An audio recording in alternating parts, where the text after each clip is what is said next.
It was the 6th year since my divorce, and I bumped into my ex-husband while holding my 3-year-old daughter at the corner of a street. He stared at the girl in my arms in a daze. After a long pause, he frowned and, with a tone of accusation, said, "She's almost 6 years old. Why does she look so small and skinny?" What? He actually thought the child I was holding was his. Maybe he believed that my love for him was so deep that even after he cheated and divorced me, I would still have given birth to his child. Chapter 1. The day George laid it all out on the table, I had just found out I was pregnant, and the test results were still in my hand, not yet shown to him. George sat on the couch, his attitude cold and unyielding. He told me that 6 months ago, he had an affair. Now, the woman he was seeing was pregnant, and he wanted to keep the child, which meant he had to divorce me. I questioned whether I had misheard, but before I could even voice the doubt, George had already anticipated what I wanted to ask. Looking me straight in the eye, expressionless, he said, "You heard me correctly." It felt as though my heart had been pricked by countless needles, the pain spreading in waves until I could barely stand. I never imagined my marriage would hit a snag like this. George was very handsome, but he had a cold, indifferent personality and was slow to warm up to others. In school, he was famously brilliant in the sciences. Many girls liked him, but I was the only one persistent enough to pursue him for 2 years until he finally agreed to be with me. I genuinely loved him. After we got together, even though it was mostly me reaching out to him, he eventually got used to my presence. We tied the knot right after graduating from university. 3 years of dating, 2 years of marriage, just 5 years together, and he was already tired of me? I couldn't accept it. My hands trembled as I reached into my bag to pull out the test results, wanting to tell George that I was pregnant too, but halfway through pulling it out, I stopped. Tears began streaming down my face like broken pearls. What was the point of showing it to him now? I asked myself honestly, even if George agreed to return to the family after his affair, would I still want him?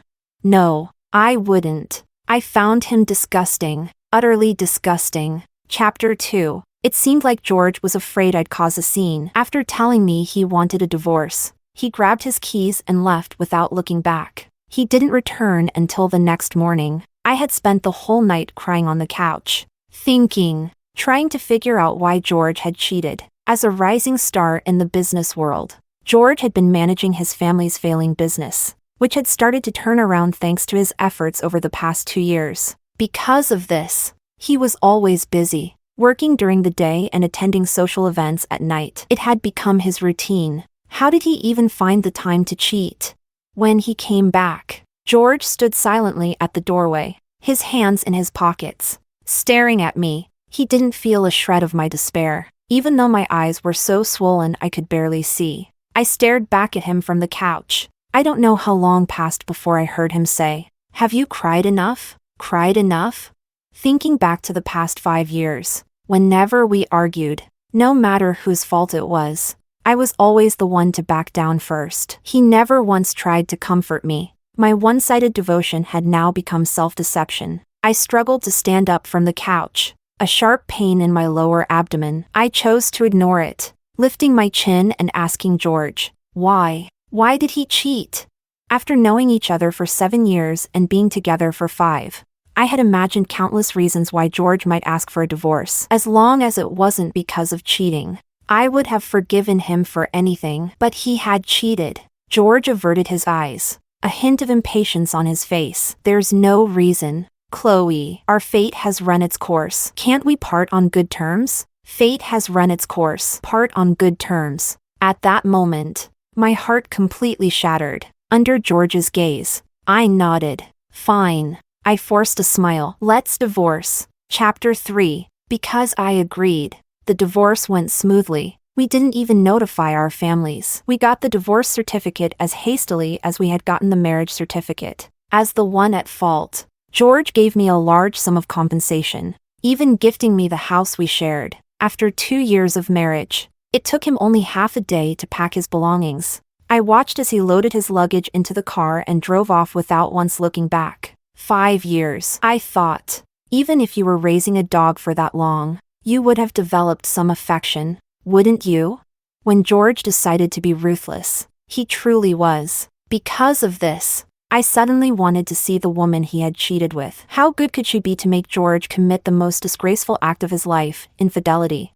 In the end, I resisted the urge to see her. Since we were divorced, staying out of each other's lives was the best way to respect what we once had. The day after the divorce, I received a WeChat message from George's sister, Mary. She asked me who the woman was that George had brought home with him. Her message was followed by 3 laughing emojis, mocking me. I stared at the message for a long time before letting it go. I replied, "That's your new sister-in-law." After sending that message, I deleted Mary's contact from my phone. Mary had never liked me, and sending that message was just another way to make me uncomfortable. I wouldn't give her the satisfaction. I didn't have the courage to be a single mother. So on the 3rd day after the divorce, I went to the hospital and scheduled a painless abortion. The elderly gynecologist, her face stern, told me that I would need a family member to accompany me for the procedure. I didn't have any family in the city, but who doesn't have a few close friends? On the day of the surgery, I called one of my best friends to go with me. Just as I was about to enter the operating room, she grabbed my hand suddenly. Her face was filled with concern. "Chloe, will you regret this?" Of course, I would. I already knew the answer, but there were 2 possible answers, and both would lead to pain. Chapter 4. After being discharged from the hospital, I resigned from my job. I had come to this city because of George, and now I was leaving because of him. Looking back, I realized that I had spent most of my youth orbiting around George. No wonder he got tired of me. I took care of my health and rested at home for a month. Before leaving, I entrusted the house to a real estate agent to sell. 2 hours before my flight, George suddenly called me. We had cut ties cleanly for more than a month since the divorce, and there had been no reason for either of us to get in touch, much less for George to initiate contact. I hesitated for a moment but picked up the phone. "Hello?" George's calm voice came through the receiver. "Are you selling the house?" I froze, instinctively replying, "Can't I sell it?" There was a long silence on the other end. After a while, George said coldly, "Do as you please." Then, he hung up. Did George still think I would indulge his temper as I did before? Ridiculous. Expressionless. I stared at my phone for a while. Before leaving, I went to the nearest phone shop and canceled my number. From now on, I didn't want to have any contact with George. Chapter 5. I was born in a small town, where development was slow and life wasn't as fast-paced as in many cities. My grandmother, now in her 80s, held my hand tightly the moment she saw me. She looked at me over and over again, scolding me for not eating well and for being too thin. I slowed my steps and, bathed in the golden sunset, walked home with her, just like in my childhood. Seeing her white hair and her hunched back, the heartache crept up on me, slow and belated. During the years I spent chasing after George, how many times had my dear grandmother waited at the village entrance, hoping to catch a glimpse of her granddaughter stepping off the bus? I was raised by my grandmother, and my relationship with my parents wasn't very close. I hadn't even notified them when I came back after the divorce. On the 12th day of my return, a neighbor brought over her mobile phone for my grandmother. Her expression was complicated as she looked at me, and I instantly understood. It was my parents calling. When my grandmother handed me the phone, the woman on the other end was furiously yelling. I hung up without saying a word. Less than a minute later, the phone rang again. I had barely said hello before the shouting on the other end became even louder than before. I hung up once more. After 4 or 5 calls, the woman finally calmed down. No longer shouting, she demanded I give her my new phone number, accusing me of not informing her about something as big as my divorce. Asking what I was thinking, I pursed my lips and said quietly, "I'm thinking that it only took you 2 months to remember me this time, which is shorter than the last time." The silence on the other end was deafening. When I was young, my family was poor. After I was born, my parents decided to leave and try their luck elsewhere, leaving me with my grandmother. A few years later, they made some money, but they also had another child. I now had a younger sister. They justified this by saying I wasn't close to them. Later, during a summer break, they tried to take me home to bond. My sister was 6 years old, and I was 11. At that age, I had no interest in fighting over toys with a little kid. But my sister, whom I had only met a few times, harbored hostility toward me. I had picked up her Barbie doll, which had been tossed on the couch, and placed it on the table. By the time my parents came home from work, the doll was missing an arm and a leg. My sister sat quietly, clutching the doll and sobbing softly. She knew that acting like this would only make others dote on her more. My parents looked at me with complicated expressions. I tried to explain, insisting it wasn't me. To this day, I still remember the helplessness I felt in that moment. My mother waved her hand dismissively, her tone perfunctory. All right, I know it wasn't you. But when she turned her head, she said to my father, thinking I couldn't hear, "How did your mom raise her to be like this?"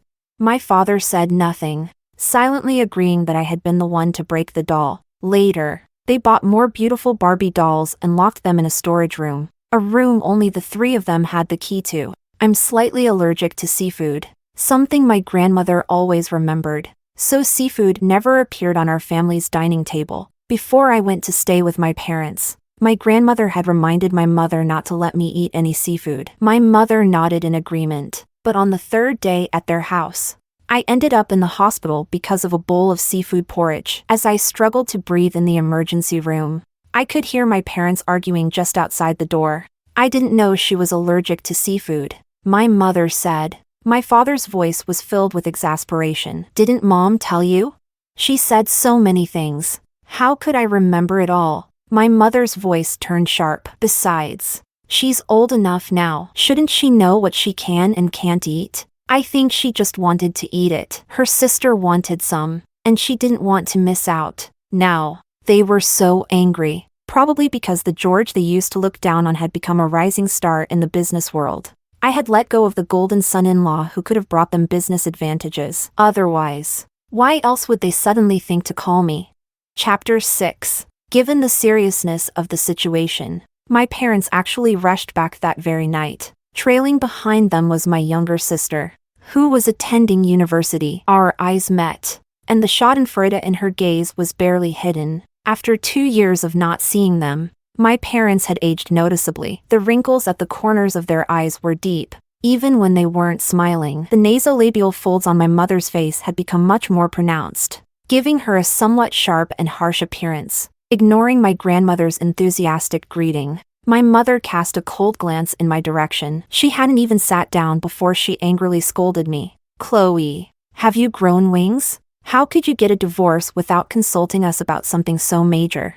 My grandmother was shocked by this news, glancing between my mother and me, her lips trembling as if she wanted to say something but decided against it. Knowing my familial ties were shallow, I felt no emotional stir. I merely stroked the tabby cat in my lap without saying a word. My mother couldn't stand my indifferent attitude and raised her voice sharply. "Chloe, is this how you treat your own mother? No wonder your marriage failed. You." Just as her words were getting more and more unreasonable, my father reached out to tug at her sleeve. He clicked his tongue in disapproval, his expression showing dissatisfaction. "You've lost your mind. How can you say that to your own child?" Realizing she had overstepped, my mother couldn't bring herself to apologize, so she huffed and turned away. My father gave me an awkward look, as if expecting me to apologize to my mother. I was the one being scolded, and I was supposed to apologize? For what? Is it written somewhere that children are born owing something to their parents? My grandmother quietly brought over some tea, gently reminding them, "Whatever it is, you should talk it through properly with the child." My mother cast her an irritated glance. "What do you know? Chloe's boldness is all because of you spoiling her." She often used my grandmother as an emotional punching bag. For the sake of family harmony, my grandmother always silently endured. I set the tabby cat on the ground, watching it trot away, then turned to my father and asked, "How did you find out about the divorce?" My father gave a sheepish laugh. "George called your mother and me. He said he hadn't been able to reach you for some time and was worried." I pursed my lips, finding the situation absurdly funny. He was the one who cheated. He was the one who first brought up divorce. He was the one who talked about fate running its course and parting on good terms. I didn't cling to him since we were divorced and had no children to bind us together. I had every intention of cutting all ties with him, so what was he trying to do now?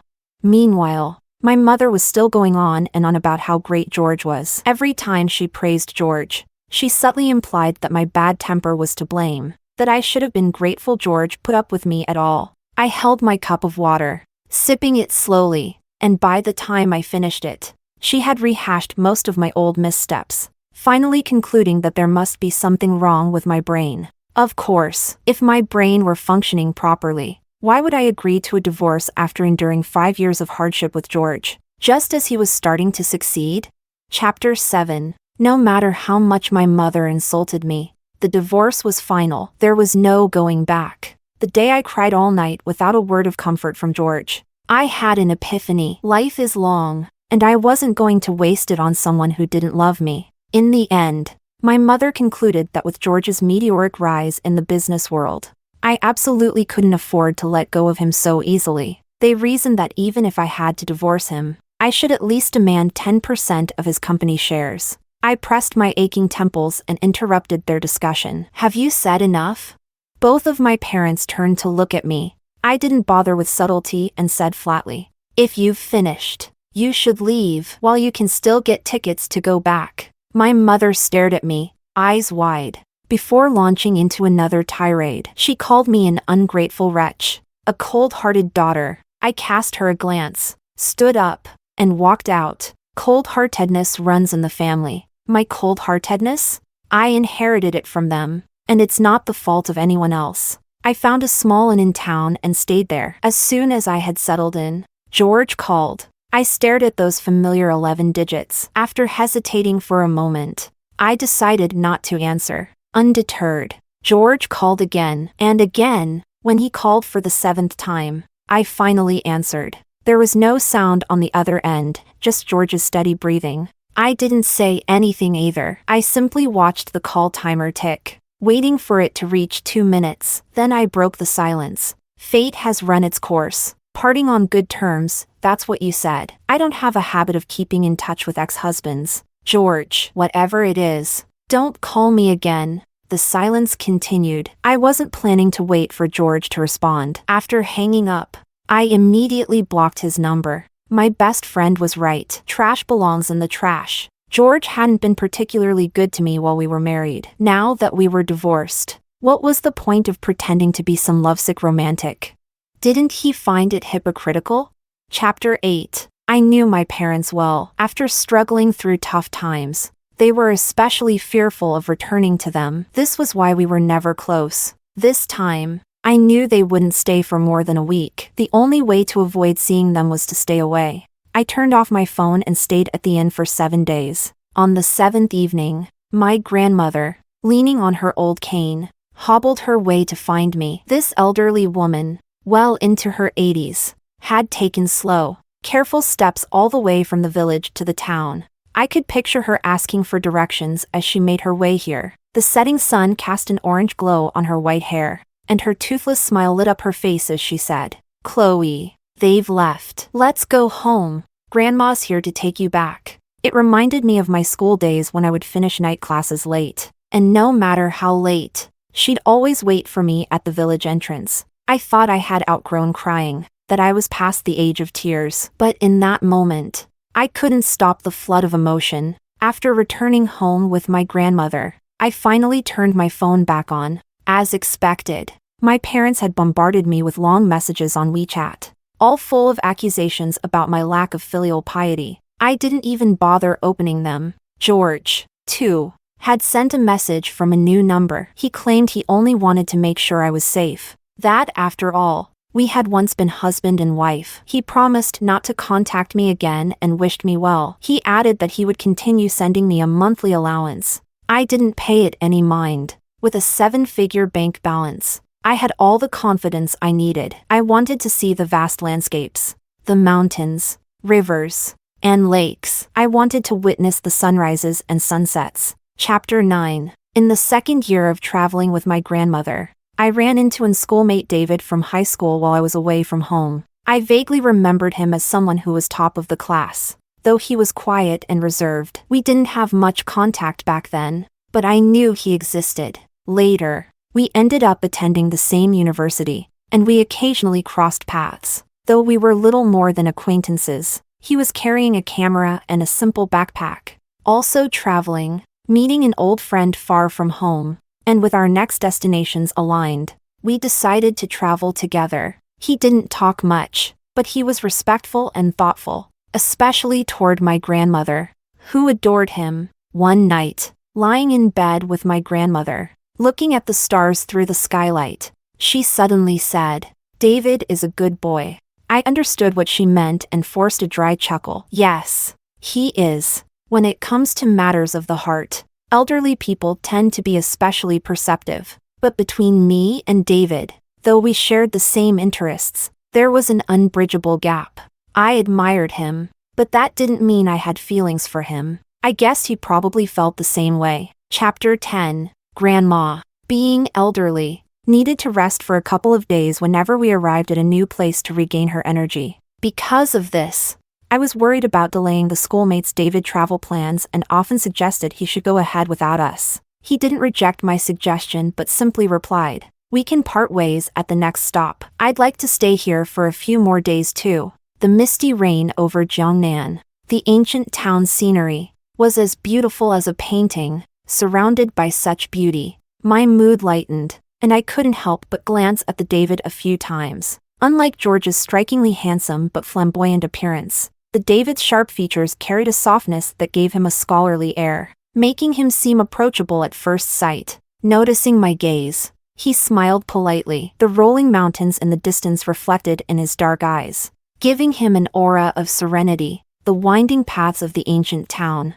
the gentle rain creating a light mist, made the scene feel like a fairyland. I told Grandma I wanted to go for a walk. Grandma, feeling her age, didn't want to walk much. She sat under the eaves with some elderly women of a similar age from the town. They chatted in a mix of dialect and heavily accented Mandarin, laughing heartily, though it was unclear whether they understood each other's words. I stood watching for a while when the sound of approaching footsteps reached my ears. I turned my head, and through the misty rain, I saw the David walking toward me, holding a paper umbrella with a jade handle. He stopped beside me, standing tall and graceful, a figure of quiet elegance unlike any I had seen before. The David asked if I'd like to go for a walk together. That was exactly what I wanted. We wandered through the old town under the oil paper umbrella, passing by the green bricks and tiled roofs. He didn't speak much, and most of the conversation was initiated by me. He listened intently and responded seriously, as if he were trying to find the perfect answer to every question. I found it amusing, but, to be honest, I was no longer at an age where I could easily be moved. Chapter 11. At our next destination, the David and I parted ways. Afterward, Grandma and I crossed 3 mountains, 2 lakes, and never saw him again. We left home at the beginning of winter and didn't return until the end of summer. Grandma had a newfound spring in her step, always going out with her cane to chat with the neighbors, telling them all about the vast landscapes she had seen during our travels. Several elderly people in the village were her age. Even though her descriptions were often lacking, their eyes shone with envy and longing. There were also those who couldn't stand to see Grandma happy. Over tea or dinner, they'd pointedly ask me about my marriage. Grandma's smile froze, and after a long pause, she sighed. "Young folks' affairs are beyond us," she said, waving her hand. The old woman who had brought up the topic gave her a meaningful look, and that was the end of that conversation. Chapter 12. After resting at home for a few days, I began making new plans for my life. I had studied civil engineering in college, though I wasn't very good at my own courses, but I had attended quite a few agricultural classes. In a small town like this, land was abundant. I decided to lease a few acres to grow flowers and sell them. During this time, Mary contacted me several times through WeChat, always probing to see if I had truly moved on from her brother. I had loved George deeply, but in their eyes, my seemingly carefree departure was merely a strategic retreat. I had wasted too much time on George, poured too much effort into that relationship, and the cost of leaving was the loss of years of my youth. The price had been high. Around this time, I was busy setting up plastic greenhouses on the land I had leased. I didn't have the time or the inclination to respond to her. And eventually, the matter was left unresolved. I wasn't that clueless. At the very least, I knew when to cut my losses. Just as the greenhouses were about to be completed, an unexpected visitor arrived at my home. He was sitting in the courtyard, chatting with my grandmother, his posture straight, the setting sun casting a soft glow on his profile, making him look gentle and handsome. Sensing my presence, the David turned his head and smiled at me. I was passing by and thought I'd stop by to see you. For the first time in a long while, my heart skipped a beat before settling back into its usual rhythm. Chapter 13. After saying he had come to visit, the David didn't mention leaving again once he had settled in. Every morning, he would go out with me, carrying his camera, following behind me and taking pictures along the way. Sometimes, I would walk far ahead, only to find he had stopped somewhere. I'd wait for him. When we arrived at our destination, he would show me the photos he had taken: misty mornings, rising smoke, crisscrossing fields, scattered houses nestled among green mountains and blue waters. The scenery in the small town had its own charm. When I snapped back to reality, I realized just how close we had become. We exchanged glances and then quickly looked away. Flustered, I saw a faint blush spread across the tips of the David's ears. It was only then that I became aware of something unusual. So, on the day the flowers in my field began to break through the soil, I invited the David to share a drink in the wooden house by the flower fields. As the alcohol took hold, I poured out everything that had happened between George and me over the years. The David was momentarily stunned, but he was smart and quickly understood my unspoken meaning. After a brief pause, he let out a sigh. In the soft yellow light, his gaze was intense as he looked at me. "You don't need to say anything, I already know." But he wouldn't say how he knew. Now that my passionate love for George had faded, I wasn't sure if I still had the capacity to love someone else. But I knew it wasn't the right time. Chapter 14. The flowers I planted at the end of summer sprouted in early autumn and produced small buds in the depths of winter. The David's camera captured their entire growth. He had transitioned from being a travel blogger to a gardening blogger and was enjoying it. Habits are powerful things. I had to admit that in just a few months, I had grown accustomed to the David's presence. Before I knew it, it was the new year. On the first day of spring, the roses and Chinese roses in the greenhouses bloomed at the same time. I couldn't tell the difference between the two, so I picked one of each to study closely. The David silently approached, bending down beside me to observe the flowers. We were so close that I could smell the faint scent of soap on him, fresh and pleasant. On a whim, I asked him, "Do you know the difference between a rose and a Chinese rose?" Could he tell the difference between a rose and a Chinese rose? And between me and her?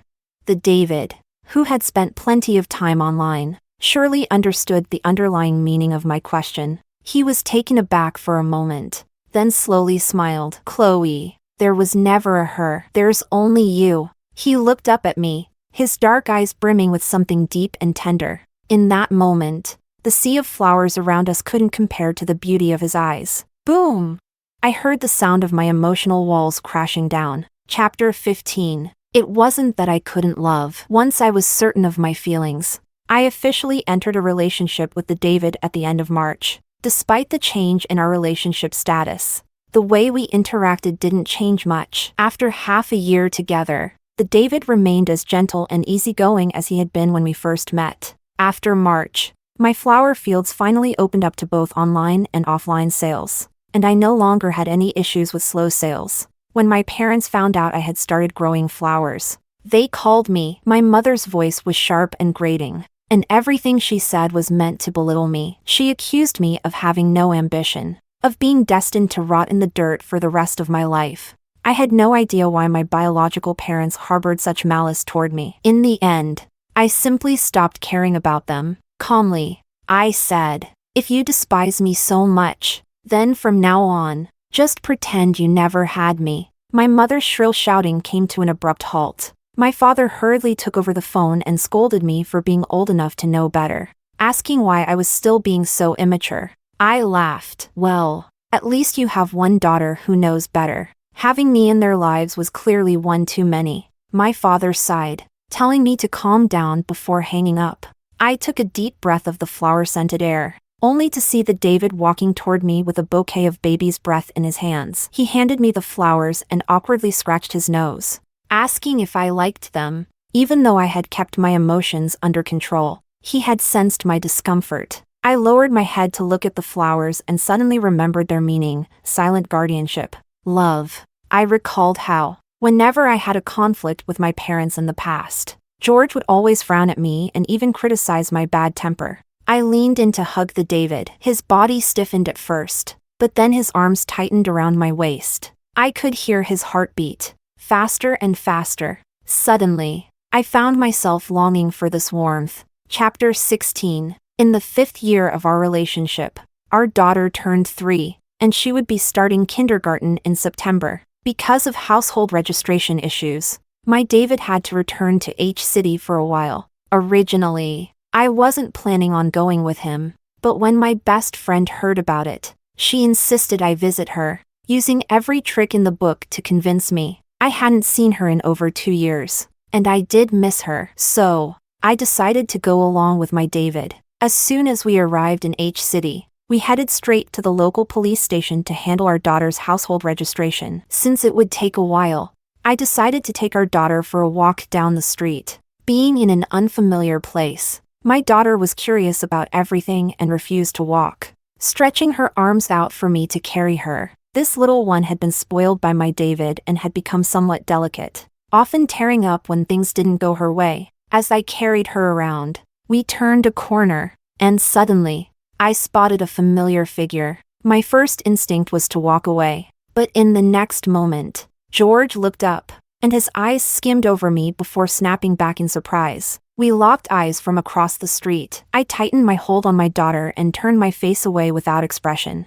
We were now the most familiar strangers, nothing more. Out of the corner of my eye, I saw George extinguish his half-smoked cigarette and stride toward me. Not wanting to get entangled with him, I turned to leave. George called after me, "Chloe." I frowned but stopped walking. He hurried over, glancing at me before his gaze landed on the child in my arms. After a long pause, he frowned, his tone accusatory. "Your daughter is almost 6 now. Why does she look so small and skinny? 6 years old?" Did George seriously think that after the divorce, I would have given birth to his child on my own?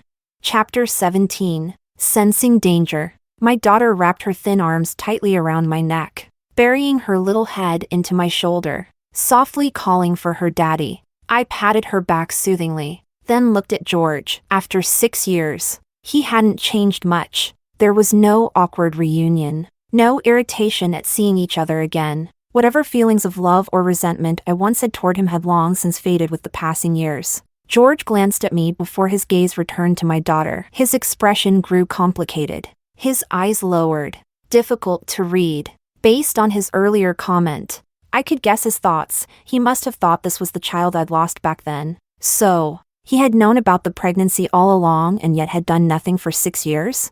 Typical George. A sudden urge to laugh rose within me. But before I could, a deep sadness welled up. How blind had I been back then? After a brief silence, George took a step forward. "You." His words were interrupted by another voice. "Luna." My daughter perked up instantly at the sound, lifting her head to excitedly call out, "Daddy!" At the sight of my David approaching from the street, the David's gaze briefly passed over George before he strode over to me. He nodded at George, then reached out to take our daughter from my arms. She nestled into his shoulder, occasionally calling out "Daddy" in her sweet little voice, and he gently patted her head, smiling indulgently. Out of the corner of my eye, I saw the shock and disbelief on George's face. He must have recognized the David. A sense of satisfaction surged within me, and I said lightly, "My daughter just turned 3. The light that had momentarily sparked in George's eyes shattered. "George, it's been 6 years. It's time to wake up from this long dream." Chapter 18. After soothing our daughter for a moment, my David turned to me, holding our daughter in one arm. He extended his other hand to me. "Shall we go?" I nodded, naturally taking his hand. We had only taken a few steps when we encountered another familiar face, Sophia. She had always been George's biggest academic rival in school. I remembered that the two of them never got along. In school, apart from competing in various contests together, they seemed to have little interaction. Even when passing each other, they'd look away in mutual disdain. Sophia was clearly taken aback when she saw me, her lips twitching awkwardly as she avoided my gaze and turned her attention to her right. She was holding the hand of a boy, around 6 or 7 years old. Upon seeing George, the boy let go of her hand and ran toward him, calling out, "Daddy." "Aw, so that's how it is." In that instant, everything became clear to me. I glanced back at George. His lips moved as if he wanted to say something, but he quickly turned his head away, avoiding my eyes. My David squeezed my hand a little tighter, and I calmly turned away, walking on. As we passed by Sophia, I heard her voice, "Chloe, congratulations." I paused, then let out a cold laugh. "I should thank you for that." Ha! What right did the woman who had once come between my marriage have to feign sincerity in front of me? The people who leave you behind, yesterday's days, are not worth holding on to. Chapter 19. After we returned from H City, life for our little family of 3 returned to its usual peaceful rhythm, filled with sweetness. Half a month later, one day while I was pruning flowers, I looked up to see my David holding our daughter, his face dark as he stared out the window. He had always been gentle, and after so many years together, this was the first time I had seen such an expression on his face. I followed his gaze and noticed a familiar figure standing outside. George was in the courtyard, talking to my grandmother, but his eyes were fixed on the window. No wonder my David looked so upset. But what was George doing here? After calming our daughter, my David gave me a look and left me with, "Don't go out." Before stepping outside, through the window, I watched as he and George exchanged words. The two men, similar in age, exuded completely different energies, each with his own unique charm. I barely spared George a glance, my gaze fixated on my David. Once I looked at him, I couldn't seem to look away. I had never seen him so tense, his whole posture radiating hostility. I watched him for a while longer before realizing that I was smiling unconsciously. When my David walked back inside, my smile was still on my face. He paused, noticing my expression, and his eyes darkened with an unreadable emotion. "You seem very happy." Realizing he had misunderstood, I explained plainly, "I've never seen you so angry at anyone before." His face softened a bit at my words. He picked up our daughter, who was playing with blocks, and, with her between us, pulled me into his embrace. His voice reached my ear.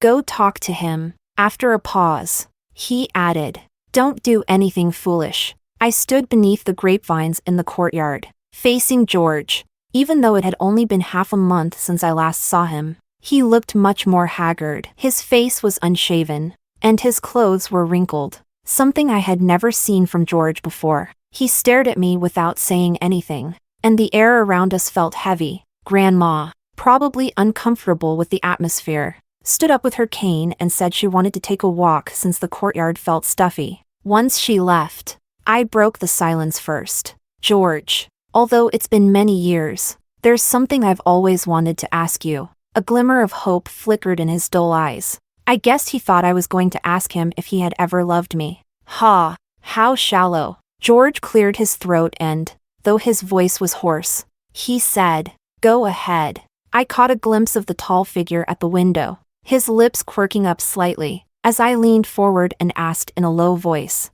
"Did the stolen fruit taste sweet?"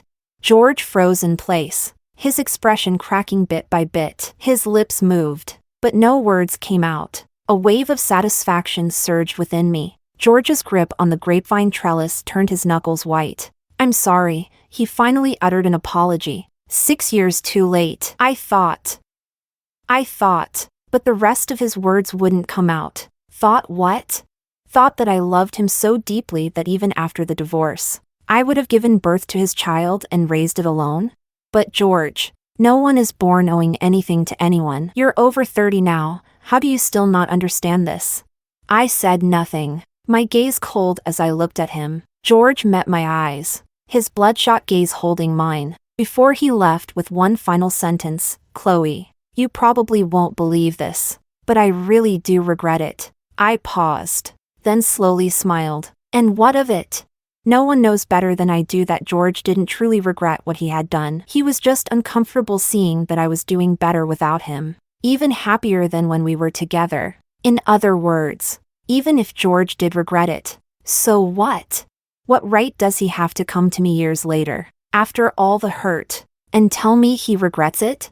Don't talk to me about better late than never. The one thing I despise most in this life is the so-called reformed scoundrel. Chapter 20. After 6 years apart, George could still delude himself into thinking I'd have had that child, his confidence based on my once unwavering devotion to him. When he finally realized what he had lost, it was inevitable that he wouldn't be able to accept it. In the end, I was more at peace with things than he was, and I had no desire to continue the conversation. My words urged him to leave sooner rather than later. George left my home, but he didn't leave the town. He rented a room at a nearby inn and would stand far off every morning, watching in the direction of our home. Each day, my David's face grew darker, though he tried not to show his emotions in front of me and our daughter. Finally, one night, while I was asleep, he quietly got dressed and slipped out of the house. As soon as he left, I got up and followed him secretly. Sure enough, the David had arranged to meet George. I crouched under a window, eavesdropping on their conversation. After a long silence, it was George who spoke first. Before I came here, Sophia told me everything. When I met her again, I found out that your hand was behind it all. My heart sank, but I quickly regained my composure. Ah, so that's what broke George. The David said nothing. I heard George grit his teeth. Quite the scheme you pulled off. There was more silence. I quietly stood up and peered through a crack in the window to see inside. So what? The David stood in the shadow cast by the fluorescent light. From my angle, I couldn't see his expression, only hear his cold voice. Love is something you have to fight for, isn't it? His voice dripped with sarcasm. I've loved Chloe since I was 18. At 28, I loved her even more. And now, at 32, my love for her only grows. You, on the other hand, you have a restless nature. If it hadn't been Sophia, it would have been someone else. Chloe's life with you was nothing short of torment. The opportunity was right in front of me. Why wouldn't I seize it? And what if Chloe finds out? George's voice wavered with hope. What if Chloe finds out that you interfered with her marriage? Can you guarantee she won't hold it against you? For a brief moment, the David stepped out of the shadows, his expression unreadable. But then, he retreated back into the darkness. Chapter 21. The next day, when I saw George again, I walked straight over to him. Before he could speak, I cut him off. I heard everything you two talked about last night. A spark of hope flickered in George's eyes. He pressed his lips together. Chloe. There was nothing between Sophia and me. Everything was.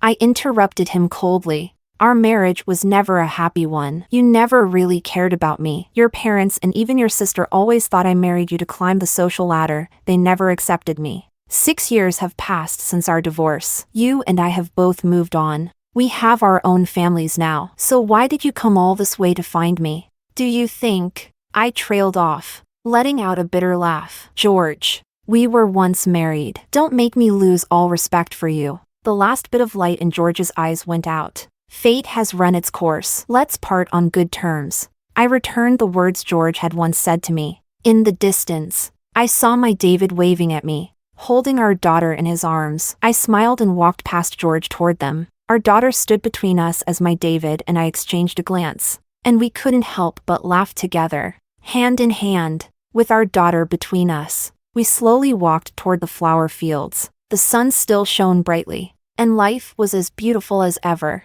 The end of a marriage doesn't mean the end of happiness. It can be the beginning of something even better. As long as you hold on to your true self, someone will be willing to make their way through all the fog, just to be with you. Bonus, George. Chapter 1. Blinding sunlight filtered through the window, striking my eyes as I woke from a hangover, my head throbbing painfully. The phone next to my pillow was still ringing incessantly, and the name Sophia flashed repeatedly on the screen. A wave of irritation welled up inside me, and I hurled the phone against the wall. It shattered into pieces. Finally, the world was silent. I rubbed my temples, but Chloe's words still echoed in my ears, every syllable severing any connection between us. They were the same words I had once said. Yet when she threw them back at me, they pierced my heart with brutal clarity. It had been 6 years since the divorce. We both had our own families now. We shouldn't be interfering in each other's lives. But I couldn't control it.